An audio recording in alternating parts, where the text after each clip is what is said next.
ഇതൊക്കെ കട്ട പോയി പേടിച്ചോടുമല്ലോ. പുതിയ കുരിശികൾ ഇത് നാട്ടിൽ വന്ന കൂട്ടുകാരൻ ഇത് അരവിന്ദൻ ഇത് ചന്തു. എടാ അന്യജാതിക്കാർ ഇവിടെ കൊണ്ട് മുട്ടുകുത്തി ചെയ്തെന്താ ധ്യാന കേന്ദ്രമാണോ? അല്ല അത് ഇളയപ്പം പ്രാർത്ഥിക്കുന്നത് കണ്ടപ്പോ കൂടെ കൂടിയതാ ഒരു കമ്പനിക്ക്. കമ്പനിക്ക് ഇക്കണക്ക് ഞാൻ ഭാര്യയായിട്ട് കട്ടിൽ കിടക്കുമ്പോ കൂടെ കയറി കിടക്കുമല്ലോ കമ്പനിക്ക്. ഇളയപ്പറ്റ ഒരു കാര്യം വിറ്റാണ്, അവള് ഭയങ്കര വിറ്റാണ്. ഇതൊന്നുമല്ല, ഇനിയിപ്പോ കണ്ടോ നിങ്ങൾ ഇവിടെ താമസിക്കുമ്പോ ചിരിച്ചിരിച്ച് ചാവും.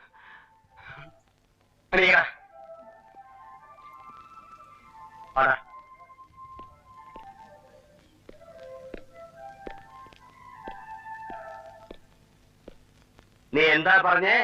അവരിവിടെ താമസിക്കുമെന്നോ? എവിടെ? ഇളയപ്പം മറന്നു പറയരുത്. നാട്ടിൽ അവരെന്റെ ഏറ്റവും അടുത്ത കൂട്ടുകാരൻ. കുറച്ചു ദിവസം അവരെ ഇവിടെ താമസിപ്പിച്ചേ പറ്റൂ. പക്ഷെ വെറുതെ താമസിപ്പിക്കണ്ട, വേണമെങ്കിൽ വല്ല ജോലി കൊടുത്തേക്കാം. അത് ശരി, താമസിപ്പിച്ചാൽ മാത്രം പോലെ ജോലി കൊടുക്കണം.